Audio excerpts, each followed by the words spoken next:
Hey everybody, it's Jay Kitchen from jaysbeard.com. I hope you're doing really well today. We are reviewing another one of the Amouage fragrances. This is their Imitation Man. Check out the bottle. It's very pretty. It's prettier than most of the Amouage bottles, even though it's the same style. Essentially, the coloration I really like. In the meantime, if you could subscribe and smash that thumbs up button and the notifications bell, we would really appreciate it. It really helps us. Thank you so much. This has gotten a lot of hype, as have many of the Amouage fragrances. The main accords, according to Fragrantica, are leather, powdery, woody, iris, violet, fresh, spicy, earthy, floral, and animalic. Now, this is theoretically a leather fragrance. It was launched in 2018. The nose behind the fragrance is Leslie Girard. The top notes are Citron, Nutmeg, and Black Pepper.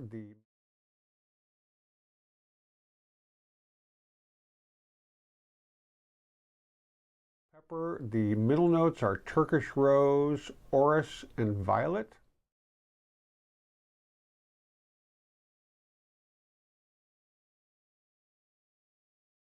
The base notes are leather, myrrh, patchouli, vetiver, and castoreum. This is it's kind of a polarizing fragrance in a lot of ways. So I wore it for about 6 to 8 hours yesterday, intermittent spraying. I put it on again today, and it is, it's a nice fragrance.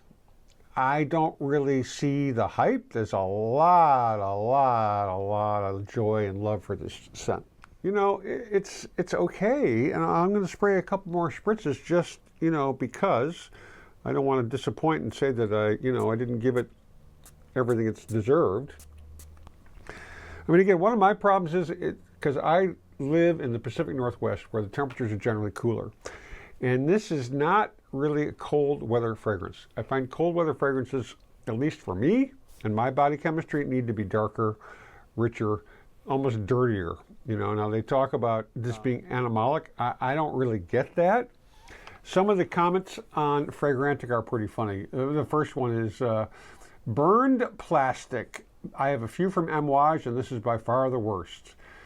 And then the next review is, this is possibly the best man Amouage I have, or at least it's as good as the other creme de la creme fragrances from the house. So, it goes all over the place. Some people say it smells like a makeup bag, so how can this be called a masculine or a men's fragrance? It's all over the map. So this is a fragrance, if you are considering this based on whatever reviews you've read or samples you've tried, try another sample. Give it a good run. It is nice and aromatic. It's got sort of a crisp, sort of citrus in the opening.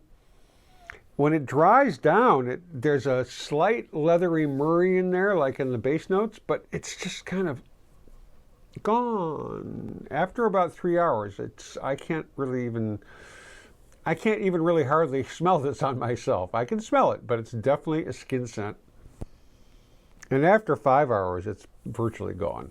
So, check it out. As they say, do your research. On a site like fragrancenet.com, the list price is about $300, but you can get it for about $175. It's not cheap, but it's also not supersonic expensive. So if this works for you, it may be worth getting. Personally, I wouldn't spend my money on it. I just wouldn't. It just doesn't work for me. But that's, again, we've talked about this many times. That's the beauty or the tragedy of this hobby. What works for my sniffer may not work for yours. That's life in the big city, right? If you like the review, subscribe, smash the thumbs up button, hit the notifications bell, leave comments down below whether you like this, hated it, or think we're fools for hating it, or not liking it, I should say, because we don't hate it. We just don't really find it attractive. Stay kind, stay lifted, stay well groomed, stay smelling fucking awesome, and we will catch you on the next video. Cheers, everybody. We love you.